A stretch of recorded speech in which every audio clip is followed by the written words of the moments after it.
सांस्कृतिक वारशाची महत्त्वाची प्रतीके रामायण आणि महाभारत आता अरबी भाषेत उपलब्ध. हे महाकाव्य केवळ कथा नाहीत, तर भारताच्या प्राचीन ज्ञानाचे, मूल्यांचे आणि परंपरांचे प्रतीक आहेत.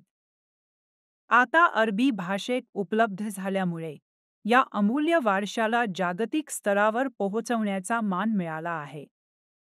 सन्माननीय पंतप्रधान नरेंद्र मोदींच्या कुवैत भेटीदरम्यान अब्दुल लतीफ अल नैफ यांनी प्रकाशित केलेले आणि अब्दुल्ला बॅरॉन यांनी अरबीमध्ये भाषांतरित केलेले रामायण आणि महाभारत सादर करण्यात आले.